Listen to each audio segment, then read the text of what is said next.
The 506th edition of the Four Corners podcast starts right now. This is the Four Corners podcast. And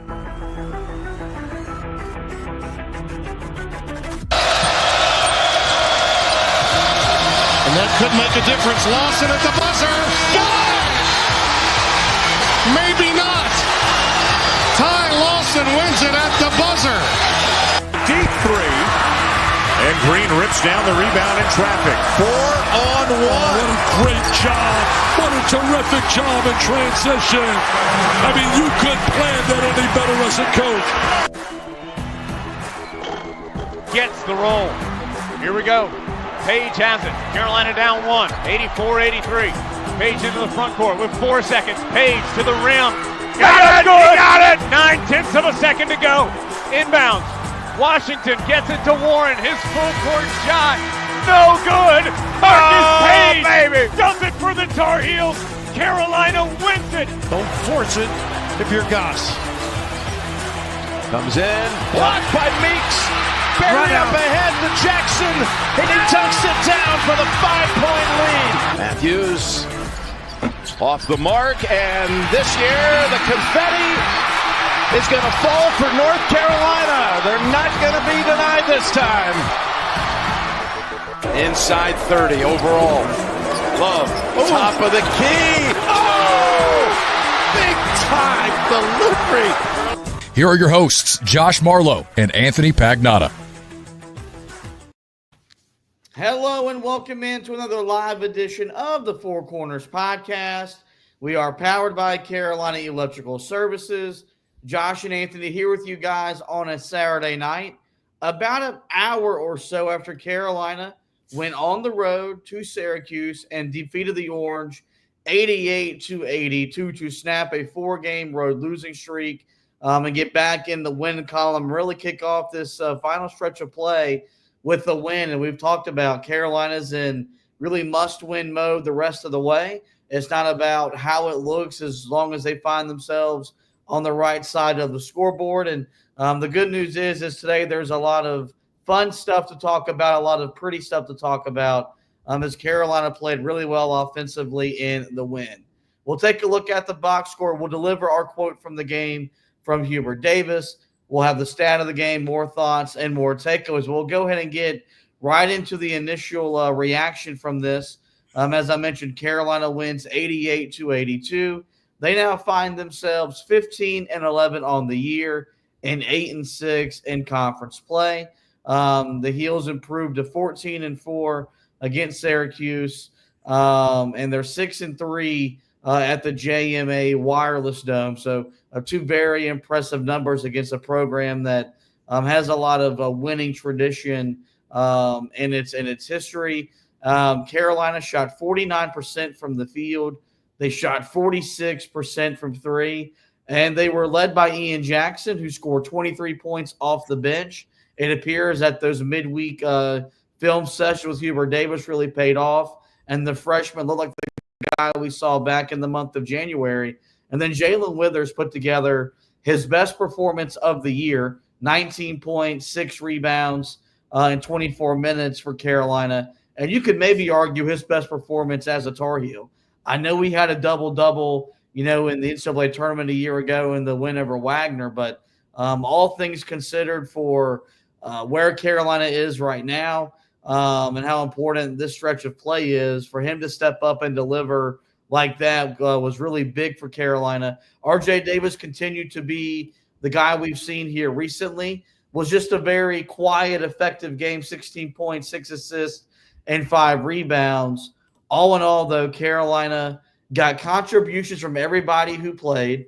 And that's something that you'll hear from Hubert Davis in just a little bit. But I think for the first time really in a long time, it felt like this was maybe as complete and total team effort that we've seen from Carolina. Yes, you had some big performances from Ian Jackson and from Jae'Lyn Withers, but for the first time really maybe all year long, I felt like everybody that played contributed to Carolina's success. And That's what it's going to take down the stretch, is that everybody that steps on the floor, they have to impact the game in a positive way. Carolina got that tonight, and I think that's a big reason why they're coming away with the 6-point victory. Yeah, I mean, everybody that entered the game, as you mentioned, really made some sort of impact. And, mainly it was on the offensive end of the floor. I feel like that's where the majority of the guys made their impact, because defensively I still thought that Carolina had some problems. But I really did think that this was a pretty good performance, and it was from some guys that you needed to see step up. I thought the front court, for the most part, especially in the first half, really had a big performance. Really liked what I saw from Jae'Lyn Withers. Really liked what I saw from Jalen Washington in that first half. And then you go to Ian Jackson and what he did in that first half.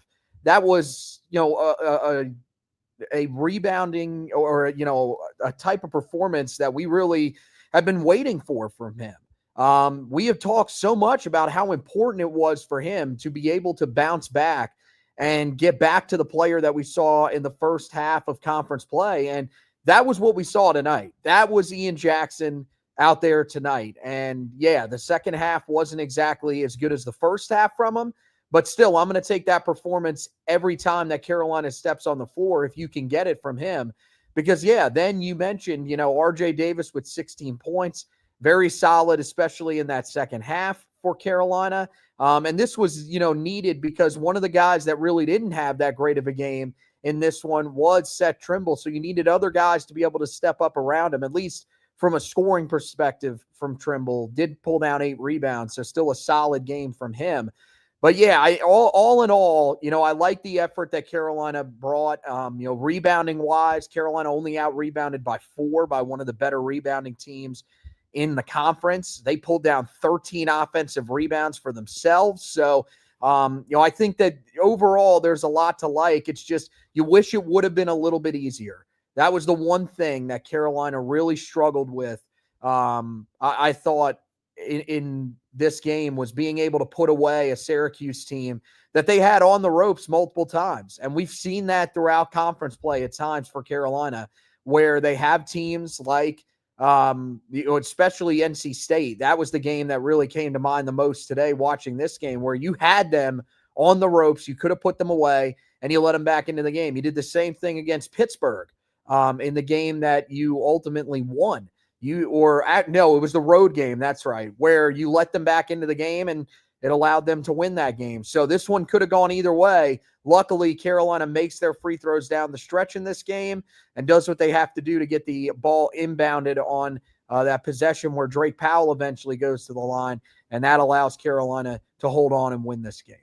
Yeah, I mean, I think it'd be nice for this team to put teams away.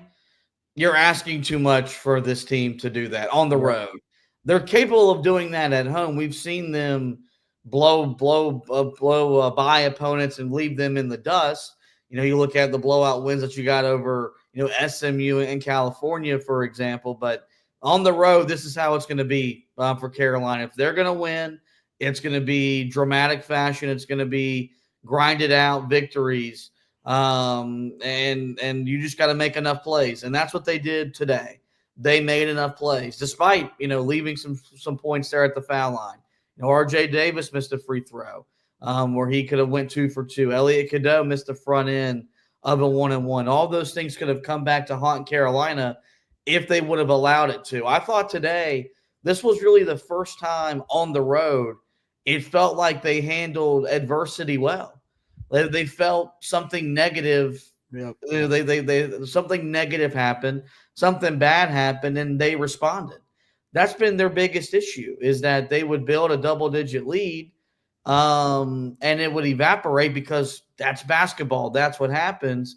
And they would, hang their head down and they would, pout effectively on the court. That didn't happen today. I thought they just, they made a couple plays. Well, let's go make a couple plays back. They never trailed in the game. And I think that says something about their resolve, because, Syracuse made a couple of charges in the first half. They made some charges there in the second half, but they could never get control of the game. And that's something that this team's got to learn how to do, is control a game for 40 minutes. They did that today, and it's a big reason why they come away with the victory. let's dig into this box score here. As I mentioned off the top, Carolina shot 49% from the field. They were 30 of 61. Syracuse was 29 of 66. That equates to 44%. How about 13 of 28 from behind the three-point line, 46% shooting. Carolina entered today shooting 32% from behind the three-point line, the fourth worst mark in program history. And those 13 threes tied the most so far this season. But the last time they made 13, all the way back in the season opening win over Elon. On the flip side, Syracuse, just 4 of 13 from behind the three-point line for 31%. Carolina, 15 of 23 from the foul line. That's 65%. Syracuse was 20 of 22. A big reason why they were in the game late was because they got Carolina into the bonus and they got to the foul line quite a bit. That was 91% free throw shooting for the Orange. Just 9 turnovers for Carolina led to 11 points for the opponent, 10 Syracuse turnovers, and Carolina scored 9 points off of them. You mentioned the rebounding totals. Carolina lost rebounding margin 40-36. They lost to the defensive rebounding 25-23, and they were out-rebounded on the offensive glass 15-13. And even though they gave up, 18 second chance points, which was 5 more than they did, I thought Carolina's second chance offense was really good today. And Carolina got a quality of looks when they were able to get offensive rebounds. Bench points in favor of Carolina, 34-15. Big reason for that, Ian Jackson and his 23 points. Points in the paint, 44-34 in favor of Syracuse. Carolina won the fast break battle 11-10. The Heels had 16 assists on their 30 made baskets. Syracuse had 15 assists on their 29 made baskets. The game was tied 6 times, but all in all, Carolina led for 35 minutes and 38 seconds. Now transition to the quote of the game for Hubert Davis, and this is what he said to Jones Angel on the Tar Heel Sports Network after the victory. He said, quote, "We got a defensive stop when we needed it. We got a rebound when we needed it. We executed on offense when we needed it. We got a free throw when we needed it. I could look up and down the floor and see that everyone helped contribute to the win," end quote. I think that's, I think it was his first answer that he relayed to Jones. That's not the reason why I went with it, but I thought it was the most appropriate answer. Mm-hmm. It felt like every time Carolina needed to have something on either end of the floor, it felt like they got that. And I don't know how many times we could say that happened this year. Every time it felt like Syracuse would tie the game, Ian Jackson would come back and make a tough three-point shot. And then they would go down and they would get a stop. And then they would get a run out and a layup. There was a sequence late there in the ball game where Drake Powell recorded a block. It led to an Ian Jackson layup, and a 6-point game became an 8-point game instead of it maybe being a 4 or a 3-point game. And I thought that was a hallmark of what made Carolina so good a year ago, was that it felt like whenever you needed something from somebody, whether it was RJ, Armando, Cormac, or Harrison Ingram, those guys stepped up and delivered. And it fueled their success throughout the majority of the season. That hasn't been the case so far for Carolina. But it felt like when they needed Ian Jackson to make a bucket, Ian Jackson made a bucket. When they needed Jae'Lyn Withers to play good defense and force a tough shot, he did that. When you needed someone to bow up and get a rebound, there was Seth Trimble going and crashing the boards. Elliot Cadeau, how big was his layup there at the end of the game, where he just spun by his defender and drove right to the basket? Yeah. And all this stuff. What's so important about this is it breeds confidence that these guys can make winning plays late in ball games, whether they're at home or they're on the road. Hubert Davis said that he felt like the 3 practices after the blowout loss to Clemson on Monday were the best practices all year. They were the most competitive. They were the most spirited practices. And I think you could see where all that translated to the way that Carolina played today, where I felt like their intensity was there from the jump, and every single player that played, all 8 of them, contributed one way or another into Carolina coming away with this victory. Yeah, I mean, there's no doubt about that. And I think one of the things that you really like to see is that 2 of the guys that we said were a big part of the issue the other night stepping up, making big plays. Elliot Cadeau in this game, another sort of up and down performance. I mean, he turns the ball over 4 times, and that was still frustrating, but hits one of the biggest shots of the game when the lead had been cut back down to 82-80.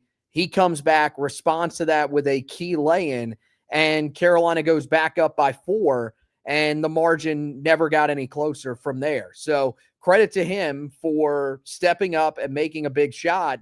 And, we talked so much about Ian Jackson being a guy that we saw a slump in the shoulders that, we thought, when Seth Trimble was saying what he said in the postgame the other night, that he was probably pointing at Ian Jackson as one of the main guys that was contributing to that. And Ian Jackson came out on fire, looked like a motivated player. Elliot Cadeau might have been, a little too hyped up, and that was probably part of the reason that he was turning the ball over so much early in the game. But you love to see that after a guy says something like that, there is that type of response from this team, that they didn't just lay down, because it would have been very easy to do that, to come out in this game, come out flat, allow Syracuse to jump out to an early lead, and then you're spent battling from behind the entire day. Wasn't what happened. Carolina was in the lead most of the day. There were just times where Syracuse was able to fight their way back in. I mean, I mentioned the one point where it was 82-80. You had earlier in the half where the game was tied at 60. And again, both times Carolina had responses. That at one point, I was tied at 60, also tied at 62. And then Ian Jackson makes that 3-point jumper. So those 2 guys were really huge today for Carolina, with some difference-making plays when they needed to sort of swing things back in the right direction. And I love that it's those guys, because we're not really doubting the competitive spirit of guys like R.J. Davis, Seth Trimble. Those are guys that we see are competing every time out there on the floor. But you were looking at Elliot Cadeau and Ian Jackson and saying, these guys are hurting Carolina a lot. And today, they did the opposite of that, and that's a big reason why Carolina will go home with a victory after coming back from Syracuse. Yeah, and I think the thing that's important for this group to remember is that, man, they still got an opportunity to make this season count and make something of this season. Yes, it's going to be hard to do that, but they're not out of this thing yet. And if they can find a way to string together some wins here, and build some legitimate momentum going into that Duke game, then they at least got a shot to make this season count and make it matter and not be one that we want to just forget. And so, as difficult and as embarrassing as Monday was, you still gotta show up and play, because the only way that these games become less meaningful, less impactful, is if you lose a game like you lose tonight. To a team that's under 500 overall, under 500 in the league, 127th in the net.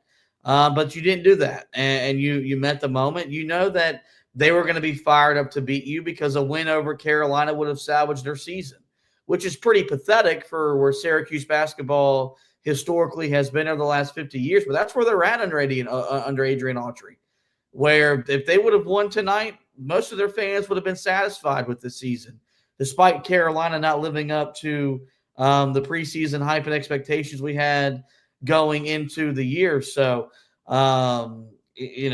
Seth Trimble, I think, challenged his teammates, and they responded. And who knows, maybe that vocal leadership is something that really does begin to turn this season around in a big way, in a positive way for Carolina.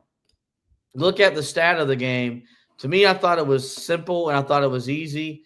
It was 3-point shooting. Carolina 13 of 28 from 3. That goes down as 46%. Syracuse, as I mentioned, 4 of 13. They shot 31% from behind the 3-point line. But you had, 5 different Tar Heels made a 3. Jalen Washington made a second 3 of the year. Drake Powell made a big 3 for Carolina in the second half. RJ Davis 3 of 9, but all 3 of his makes were big shots within the rhythm of the offense. But it was the 2 best players all night for Carolina that carried their perimeter scoring. Ian Jackson, 5 of 10. Jae'Lyn Withers, 3 for 4. I'll start with Ian Jackson's perimeter shooting tonight. I thought for the first time in this recent struggle where he hadn't scored in back-to-back games, he used his dribble to create his rhythm into his shot tonight, as opposed to just becoming a guy that was just catching and shooting. He was using his dribble to create rhythm into his shot, get some fluidity into his shot, create some more separation from his defender, and not take as many contested looks. He's a really good tough shot maker, but it's hard to ask a guy to consistently make tough shots. You got to get him free. You got to get him open. I thought Carolina did a much better job of that with some of their screening, on the perimeter, because, you're having to play against a 2-3 zone. But I also thought he did a much better job using his abilities as a dribbler and a ball handler to get into his three-point shooting. And then Jae'Lyn Withers, what can we say? Not going to say I loved every time he shot the three-point shot tonight, but there was a confidence with him that we just simply haven't seen. And he looked like the type of guy we thought he was going to be 2 years ago when he transferred in. A guy that 1 year shot, 40% from 3 at Louisville. A guy that was an all-ACC rookie member his first year at Louisville. He hasn't lived up to the hype. He hasn't lived up to the expectations. But when he plays the way he plays tonight, Carolina hits a different gear. And he brings some versatility to this group on both ends of the floor. So, while it was a total team effort, 5 guys knocking down threes, it's not a surprise that Carolina's 2 best players had big games from the perimeter. Well, and the ability to stretch the floor was just different tonight. That was what you really liked, because you got the 3 from Jae'Lyn Withers. You got 1 from Drake Powell. That 4 spot needs to be able to consistently stretch the floor. And that's what you're hoping you can get from Withers. And again, we know it's not going to be every game. But if you can just become a guy that is a threat from out there, that teams actually have to guard out there, then that's going to help Carolina so much. And tonight you saw a confident player. You saw a guy that, knew that he was feeling it and stepped into a lot of his shots, knocked down some good shots from the outside. But also, what he did inside the perimeter was really great as well. And we'll talk a little bit more about him here. But, I think, that really sets the tone. When he's able to knock down shots from the outside, I think that's when he's at his most confident. And for Ian Jackson, I think you brought it up perfectly. I think what you missed from his game was his ability to create off the dribble. And for some reason, he had become that catch and shoot guy. And that's not the strength of his game. And I'm not saying that that's not something that he's capable of doing. You saw that a couple of times tonight. That big 3 that I talked about when it was tied at 62, that was a catch and shoot 3. But I do think that you saw at other times he would get the ball, dribble, and create some more separation and then shoot the shot. He's better. It creates more of a rhythm for him. And I think that's going to be an important part of his game moving forward. The thing that I was most impressed by was just how good Carolina was defensively on the perimeter. They had a stretch there at the end of the first half where they started to struggle a little bit. They let Syracuse knock down a few threes right before they went to halftime, and I thought that was a big part of why Syracuse was as close as they were when we got to the halftime break. But they then responded to that. Chris Bell has been a guy that, each year when Carolina's played them, he's always seemed to knock down a few shots from the outside. Tonight, just 1 of 2, just 1 of 4 overall from the field. So Carolina did a great job of running him off the three-point line. Kyle Cuff Jr., a guy who is another three-point shooter that they have on the bench.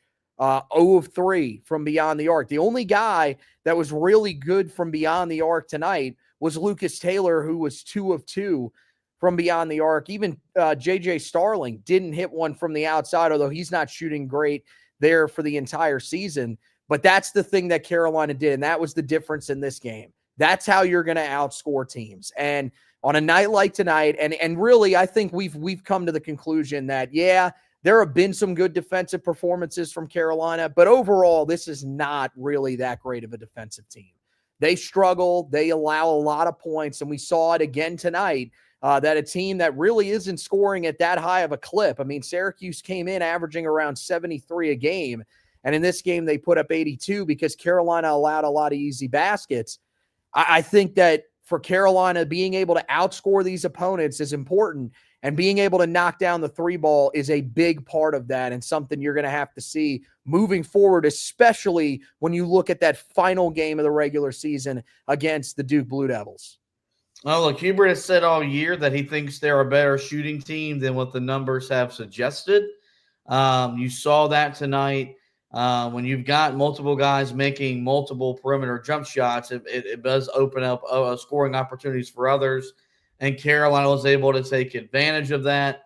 And they have defended the three ball for the most part very well. They're still among the better three-point defensive teams in ACC play. That's one thing that has kind of traveled with them throughout, this up and down season that we're currently experiencing. Well, I'll get into some more thoughts, more takeaways from Carolina's 88-82 win over Syracuse in the JMA Wireless Dome. I want to thank everybody that's joining us here for tonight's live stream, whether you're watching on Facebook, our YouTube channel, or on my personal Twitter page. If you're following us along on Twitter, you haven't followed me, follow me at HTB_Josh. Getting back into Jae'Lyn Withers. Man, this performance, it just... Here we go. Here's where you take credit. Comes after a week where my criticism of him publicly reached an all-time high. I don't think I referenced it when we recapped the Clemson game on the podcast. But, of course you didn't. During Tuesday's radio show that I produce on 92.7 WFNZ, I went after Jae'Lyn Withers and went after Hubert Davis's belief in him and the reason that and this whole belief in starting him. And let's just say I happen to know where a family member of Jae'Lyn Withers works, and went as far and said on air that I was going to show up at that place of employment and make her know how I feel about her nephew. Okay, let's first of all clear something up just so that people don't think that you're as weird as humanly possible. How is it weird? I happen to know her.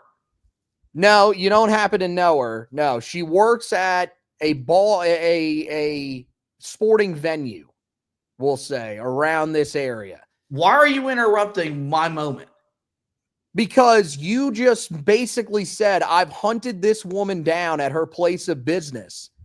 And that is a stalkerish type sentence. So I just want to make it clear that we came in contact with her at one of the sporting venues through the job that we work. That's all I wanted to clear up. I'm trying to make you look better, man.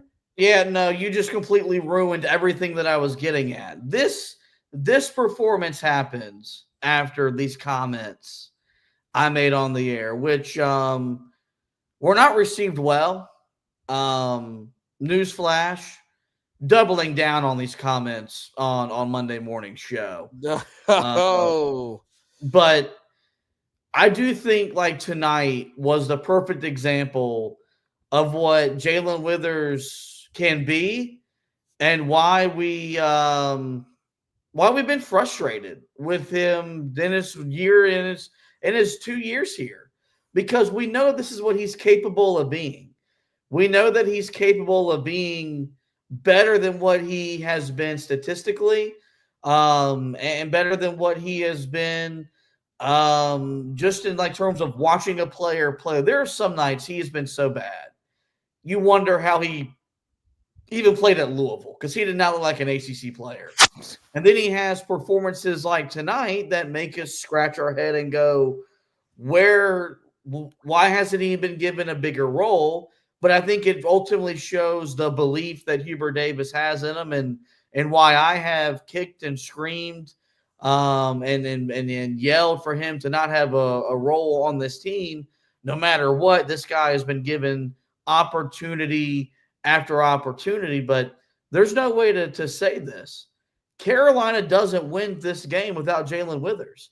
I thought he set the tone immediately with some of his, individual possessions defensively, just putting pressure on the ball, whether it was forcing bad shots, forcing turnovers, his willingness to get down into the trenches and go to war for rebounds and, put his body on Eddie Lampkin, which is not an easy thing to do because that's a big old man that can move any human body in the conference. But, for all the criticism that I've had of Jae'Lyn Withers, and I think that criticism has been justified, you got to give credit where credit is due. He's worthy of all the praise that he's getting tonight because Carolina does not come away with this victory without Withers putting together what I think was his best performance in his 2 years in Chapel Hill. Yeah, I would agree with you. I think that's definitely what we saw tonight. Rebounding wise, wasn't as good as some of the games that we saw last year during the tournament. But I mean, still, to score the way that he did in this game, 19 points is huge for Carolina in this game. And is a big part of the reason why they were as successful as they were. He was 7 of 10 from the field, so efficient. And, we talked about how successful he was from the outside, but he was also a guy that was making some shots in that mid-range area, which you can exploit in the zone. No one else was able to do that. Like they tried flashing Seth Trimble there a couple of times, didn't work. RJ Davis got into that area a couple of times, couldn't knock down the shots. They get Jae'Lyn Withers in there, and you're thinking, oh, here we go. This is going to be where he falls apart. No, he was making those shots in there. So, yeah, he was incredibly motivated tonight. Again, I don't know if he did hear that some radio host in Charlotte I don't know if they went as far as to reveal the fact that it's a producer / board op, whichever one you want to call us. But that I'm a host. Someone was going after a member of his family. I have no idea whether or not that actually came up. But I do think that you saw a guy that was looked like someone who understood we need someone to step up. We need a veteran on this team to step up and actually play well right now. And he's the guy that was inserted into the starting lineup. I believe that the reason they put him in the starting lineup was because Hubert Davis felt like he needed more size. And to be honest with you, I kind of agree with that. When you have, for the majority of the season here, you had either Drake Powell in there or you were running 4 guards where your tallest guy is, 6'9", with Vin Allen Lubin being the starter. Sometimes Jalen Washington would be out there at 7 foot. And then the next tallest guy is either 6'6" or below. Yeah, it's certainly not the greatest recipe for success. So I think the fact that he's able to put together this type of performance, and it wasn't just on the offensive end, he did some really, really good things defensively as well. There are things that he can do with his length that other guys that play that position, like even a Drake Powell, who's 3 inches shorter, simply cannot do. And the thing that I really liked from him on that end of the floor, I thought when he doubled, he actually did a really good job of doubling outside of one time where Eddie Lampkin was able to slip inside of him and make a lay-in. Every other time that he doubled, it was incredibly effective. He was able to help take away passing lanes. That's what we've been begging these guys to do when we have been watching these games, is if you're going to double, take away the passing lanes. Don't give them an opportunity to have an easy out, which then creates, a scramble and leaves someone wide open. Didn't happen that often tonight because Jae'Lyn Withers is much more effective at being able to double than any of the other guys on this team. So hopefully this is what we see moving forward from him. But we know what Jae'Lyn Withers is, man. He is as frustrating of a player as we have seen in our time covering Carolina basketball, because just when you start believing in him, that's when the next game he comes out and puts together one of those classic performances that leave you scratching your head. So hopefully that's not what we're in store for here on Wednesday night, but we're just going to have to wait and see. All right, now we'll move on to Ian Jackson's performance. And Evan Walker, I hope you're staying in the chat with us on Facebook while you're sitting there commenting and complaining. We've been rolling for 34 minutes. We've talked about Ian Jackson. We're going to get back to him right here. Well, he's a State fan anyway, so who really cares what he thinks? Sensational performance tonight from Ian Jackson. I mentioned I went back and was able to listen to Hubert's radio show on Wednesday night, and he talked about how him and Ian Jackson were going to have film sessions. They had one on, he stopped by his office on Wednesday, and he wanted to come by on Thursday and on Friday before they left to go to Syracuse. And they dug into the film and tried to find ways to get him back scoring the basketball the way that he was at the beginning of January, when it felt like he was maybe elevating Carolina to being a team that could at least finish top 3 in the league. He hit a freshman wall, and I was disappointed with his on-court demeanor Monday night. And some of it I think was justified, where it was just frustration. But I did think, and I conveyed that belief, that I thought one of the guys that Seth Trimble was talking about after the game on Monday was Ian Jackson, because I think his competitive spirit was there. Man, it was there tonight. And I don't know if it's because he was back in his home state of New York. He dazzled in the win over UCLA back during the CBS Sports Challenge. Tonight, 23 points, 8 of 15 shooting from the field, 5 of 10 from the 3-point line. I mean, if he makes his free throws, you're talking about him having the best performance of his career. And he did so in 29 minutes off the bench. Look, Carolina needs him, as well as RJ is playing right now. They need him to be that. They need him to be the Robin to RJ's Batman. He's got to be a guy that is putting the ball in the basket. And I don't know what was unfound in those film sessions. I thought some of it tonight was better shot selection, and I think the basketball knows when it's I think the ball knows when it's taking a good shot and when it's not, and therefore I think it gets rewarded by, okay, this is a good shot, I'm gonna go win. This is a bad shot, I'm not gonna go win. I thought him using his dribble to create rhythm was a big deal tonight.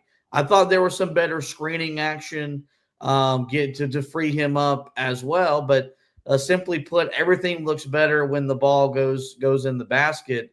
But Hubert, and you were listening to it with me as well when we were listening to his post-game interview, and Hubert even credited him defensively. And that's saying something, because there's not a whole lot he can do defensively because his body just doesn't allow him to. Because he's so thin that he can get pushed around. But I thought he was active on both ends of the floor.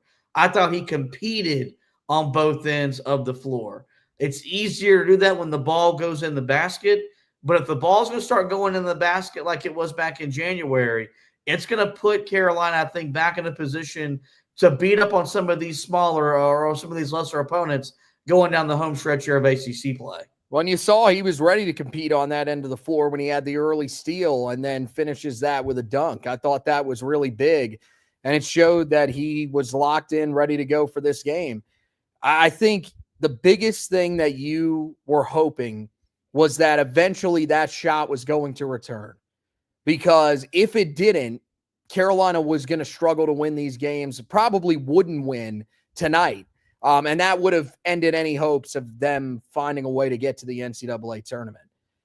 This is the guy that really needs to thrive down the stretch of the season. And if he plays like he did tonight, and it's all about confidence, man. I think it's with him, with Elliot Cadeau. Those two guys thrive when they are confident in themselves. And it just felt like Ian Jackson had sort of lost that confidence the other night, really just throwing up shots just to try to get back on track. And I think I understand, what he's trying to do there. But at the same time, it was shots that were hurting his team. And then eventually he ends up just realizing it's still not my night. And I'm really struggling right now. And yeah, you're right. The body language was pretty poor from him. I thought that tonight, coming out, setting the tone with a couple of early shots, I thought that was big for him. I mean, just jumps right off the start with 7 points in the first few minutes of the game. And that's what really set the tone offensively for Carolina, just as a team, to know that, okay, our freshman that we thought was going to be able to carry us through most of conference play, he's actually ready to go tonight. So I think you're just hoping that that sort of carries over during this stretch. The one thing that I will say is, against some of the lesser teams in this conference, that's when he's played his best. So hopefully that is going to be the trend moving forward, because yeah, as long as he plays really well in the next 5 games that Carolina plays, then okay, we can live with that. That's all you're trying to do. These next 5 games are must wins. You win these 5 games and you get to Duke, we see what happens. Because if you don't win that game, okay, it's not devastating because they are as good of a team as they are. Then you just have to go to Charlotte and you probably have to win one at least game against a quad 1 opponent, potentially 2. But you'll at least know what you have to do by that point. This is the guy that's the key to getting to that point, though. And I think tonight should have you feeling decently confident, at least going into Wednesday, that maybe Ian Jackson is back on track. Another thing I want to talk about is Carolina's offense. 49% shooting from the field, 46% shooting from 3. Elliot Cadeau, only 18 minutes tonight, did battle some foul trouble. But even more so, I think a shift that you can see in Carolina's offensive philosophy, they're putting the ball in their best players' hands, and which means RJ Davis is going to dominate and control things. And tonight he had 16 points, 4 of 11 shooting, 3 of 9 from 3, but 5 rebounds, but 6 assists against 1 turnover. I don't think it's a coincidence that Carolina's offense looked the way that it looked with him controlling everything. I thought for the most part the way they attacked the zone was good. It was effective. I thought they put the ball at the free throw line whenever they wanted to attack from there. I thought getting the ball into the corner and getting some of those corner threes, the most efficient shot in basketball. Jackson made a couple, Jae'Lyn Withers made a couple. I thought this was as well as Carolina's looked offensively on the road in conference play. It's the best they've looked against a zone, I think, all year long. And maybe I'm overstating it, and maybe it's a knock against Elliot Cadeau, but I don't know if it looks at the same way if Cadeau plays 25-plus minutes and he's the one initiating the offense. Like, it feels like RJ is kind of settled into being a guy that knows he has to create everything and has to be the guy that has to get the ball to his teammates where they want the ball, and then also be ready to score the ball when it's time for him to score it. This is something that I've been asking for, and I don't think that it's something that Hubert Davis necessarily has wanted to do. I think Elliot Cadeau has kind of forced his hands with turnovers and foul issues, but nonetheless, I do think it's been the best move for Carolina, and I don't think it's a coincidence that their offense performed at the level performed today with RJ Davis running the show for the majority of the game. Yeah, it's definitely not a coincidence. And that's the thing that sucks, is that, a lot of people have been pushing this, that they need to play him less. They need to play RJ at the 1 more. And we've kind of been a little hesitant to it because we think that ultimately when RJ's at his best, I believe that RJ is playing off the ball. But the issue is that when this offense is at its best, it's when RJ is controlling things on the offensive end of the floor. And I think we saw that, tonight, the most effective lineup that was on the floor was when it was RJ, Seth, Ian Jackson, Jae'Lyn Withers, and, whichever center you wanted to insert. I thought it was Jalen Washington who was most effective tonight, but either way you go, both guys had their moments down low at the 5 spot. But you're right. I think him dictating things, and we've seen this year from him, even more so than I think in other years. I think he's done a much better job as a passer this year than he has in other years. And, you go back to, the article that was written about, after the 2022-23 season, about everything that happened, and he was mad about being listed as, a point guard or whatever he wanted to be listed as, a shooting guard.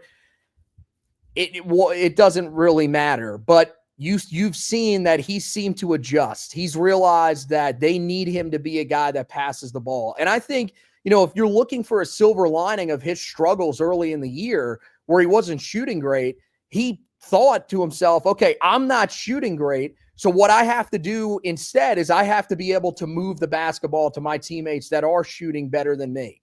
And I thought again tonight, wasn't shooting the ball great early on in the game, and so starts distributing to the other guys on the floor, and it eventually opens up his offense. So I think that you're right. I think that's something that you have to look at and sort of balance over the next few games. And especially it's not going to be that hard to do, because Elliot Cadeau cannot stay out of foul trouble. He cannot stop turning the ball over. And that latter one is the one that, to me, is the killer. And the reason why you have to experiment with this more, because when you've got a guy that turns the ball over at as high of a rate as Cadeau does, and again, we've talked about it, it's not just a turnover where he's throwing the ball out of bounds. And those are frustrating. He's had ones like that before.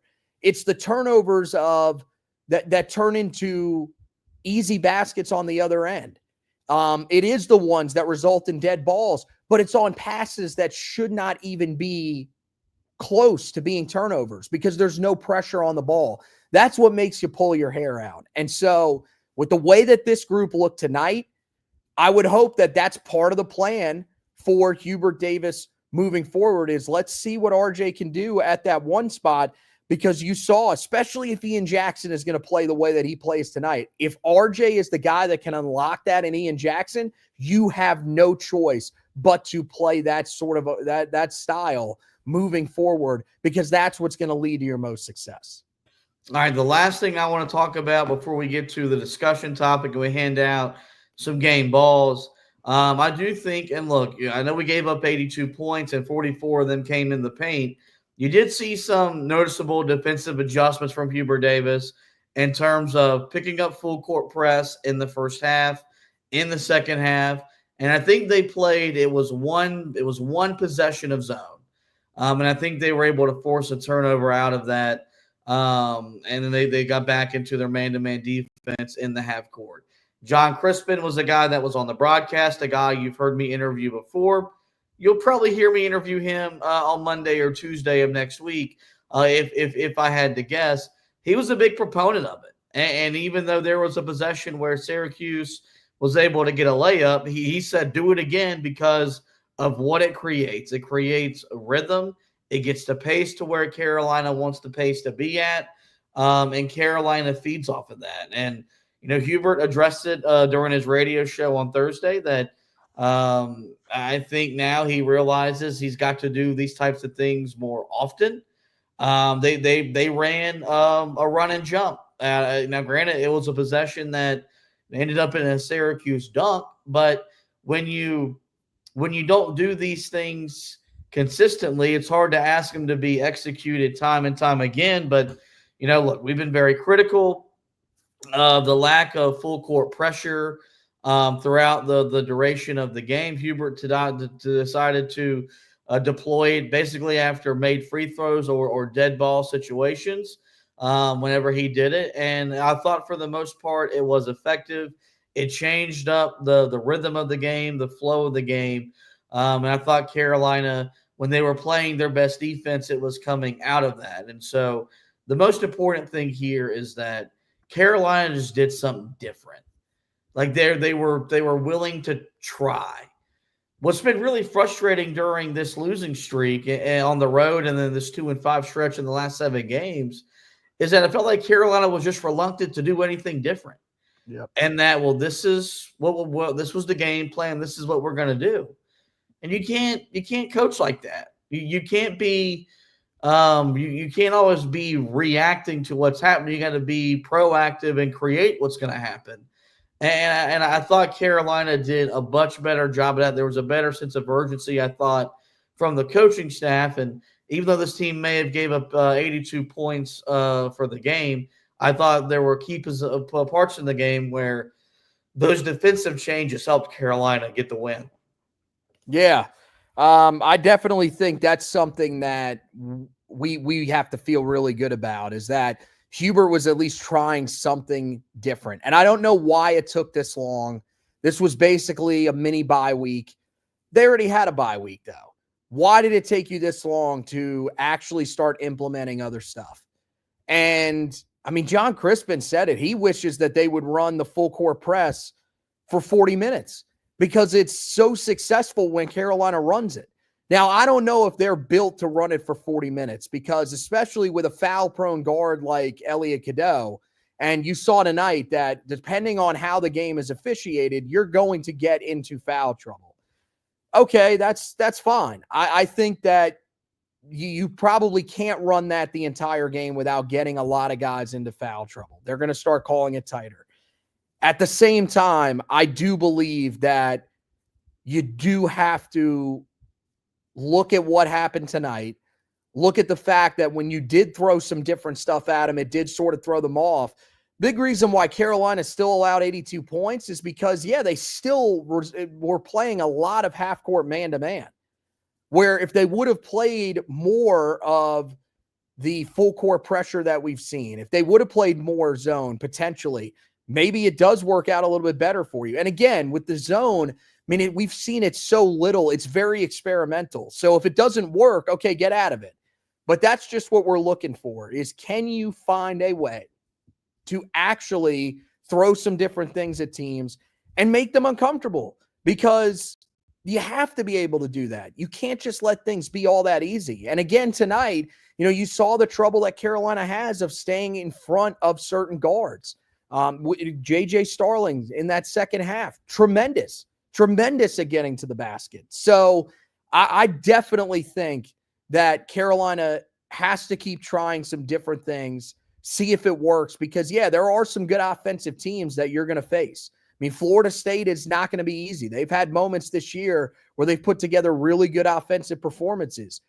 You can't have them go off in a game and lose that game. I don't know. To me, I know they said tonight that Carolina doesn't have to win out in these other games besides Duke. I feel like they do, because I think this conference is that bad. I think if they lose another one of these games, I know Joe Lunardi may not take them completely out of contention, but it seems like Joe Lunardi at this point, at certain times has kept Carolina in the, in the next four out, first four out, whatever. He's kept them in there because of their brand. We don't know if the committee is going to value that. Now, it is notable that the head of that group this year, of course, is Bubba Cunningham. We found that out earlier today. If you didn't already know that, when he was on the tournament selection show or whatever, the top 16 spots revealed. I just, to me, Carolina's got to be able to be better defensively. And in order to do that, you're going to have to use some of these other strategies as opposed to just running man-to-man and praying that it's going to work in the half court. All right, let's get to the discussion topic here really quickly, running late here on a Saturday night. Second straight game, we've seen Carolina start the lineup of Elliot Cadeau, RJ Davis, Seth Trimble, Jalen Withers, and Vin Allen Lubin. Monday night resulted in a blowout defeat at Clemson, although I don't know how much the starting five had to do with that. Tonight it results in a 6-point win for Carolina on the road, their first road victory in their last 4 games. Has this starting five earned the right to be the starting five we see on Wednesday night against NC State, next Saturday at home against Virginia, and every game moving forward?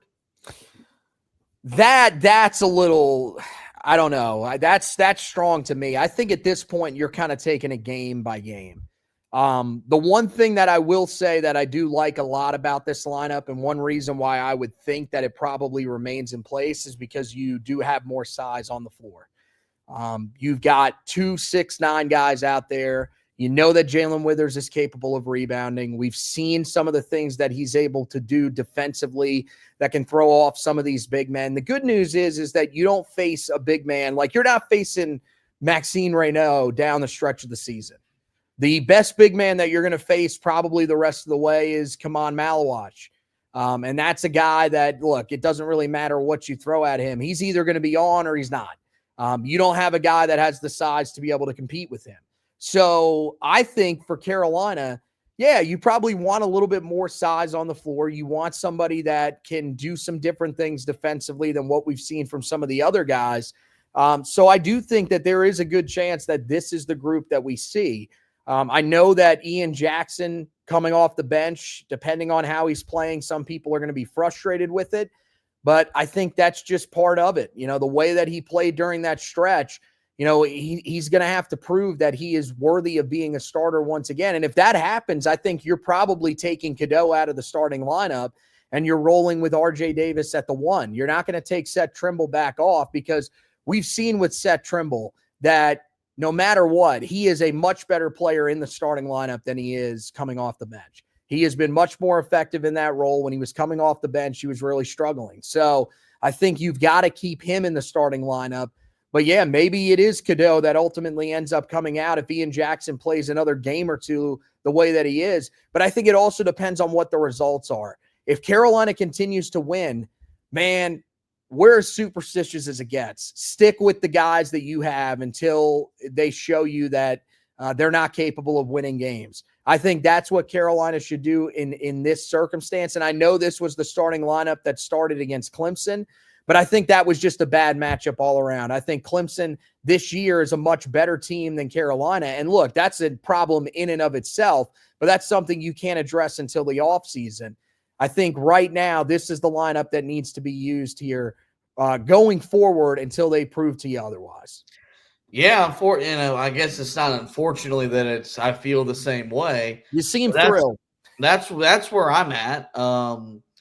Look, man, Withers has, he wasn't bad the other night against Clemson. Like he wasn't the reason why Carolina got boat raced. There's more size there. There's more defensive resistance with him on the floor. He brings the ability to hit that corner 3, which stretches the floor as well. And so I do think that having Powell and Jackson coming off the bench, number one, it takes some pressure off of them to be big producers every night. They are guys that can come in and change the game with their energy, with their enthusiasm, with their effort. I think Carolina feels, I think, deeper having those two guys coming off the bench along with Jalen Washington. Even though these have been the 8 guys that have played the majority of the year, you just feel like you have more coming off the bench with those guys coming off the bench, as opposed to your bench guys being, Vin Allen Lubin and Jae'Lyn Withers. It feels like with Powell and Jackson coming off the bench, there's more of a scoring punch. There's more of, okay, they can change the game type of punch than what Carolina has when they were bringing in other guys. And so, Greg Ward commented on it right here. It's pretty crazy that we're almost to the end of the season and we still don't know the best starting lineup consistently. That's the reality of the situation when you're 15-11. But, who knows? Maybe Carolina maybe found something with Withers in that starting lineup and bringing the 2 freshmen off the bench and then Jalen Washington. So it'll be interesting to see if that's the starting 5 that gets the start on Wednesday night. I think I would be surprised if Huber goes with a different lineup going into that game. But we'll just have to wait and see. But if I was him, if I'm that coaching staff, those are the 5 that I'm rolling with as we make our way down the stretch here of conference play. It's time to hand out some game balls for today's win over Syracuse. I'll go first. I'll take the rookie. I'll take Ian Jackson. 23 points, 8 of 15 shooting, 5 of 10 from 3, had 4 rebounds in 29 minutes. The only bugaboo, just 2 of 6 from the foul line. But all in all, he was the best player on the floor for Carolina. And it was a big reason why Carolina emerged with the victory today. So my game ball, I'll give it to Ian Jackson. I'll go with Jae'Lyn Withers because I knew you weren't going to go with Jae'Lyn Withers. And 19 points in this game, 7 of 10 from the field, 3 of 4 from beyond the arc, even went to the line, knocked down both free throws that he had there. 6 rebounds, solid, 2 of them on the offensive glass. All of that came in 24 minutes. Also had 3 blocks in this game as well, so did a really good job of protecting the rim.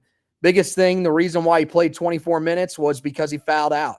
But I thought, you saw how good he was offensively, and I talked about how good he was defensively, just throwing something different at Syracuse, throwing something different at some of the sides that they had, and hopefully that's what he'll be able to do moving forward for Carolina if he is able to remain in that starting lineup. All right, that's going to wrap up this edition of the Four Corners podcast. In the meantime, guys, we encourage you to visit the website. That's HeelToughBlog.com. The recap of today's win will be made available for you guys tomorrow morning. We always value the podcast over the recap article, so the article will be ready for you to go on Sunday morning as I continue to take you through the basketball season. I'll be back next week, of course, getting you ready for the game at NC State. Anthony has you covered on all the recruiting news regarding Carolina football, whether it's the 25, 26, or 27 class. He has you covered on that front. Also, NFL draft stuff getting heated up with the combine not too far away. So make sure you visit our website every single morning, afternoon, and evening for the latest and the best coverage of Carolina basketball and Tar Heel football. As for the podcast, you guys know where to find us. Every major podcasting platform. Simply search the Four Corners Podcast and we'll pop up. There, we encourage you guys to rate, review, and subscribe. That way you don't miss any editions of the show throughout the remainder of the season. With that, guys, it is going to wrap up this edition of the show. I do thank Anthony once again for hosting with me. We want to thank you guys for watching and listening. And as always, go Tar Heels.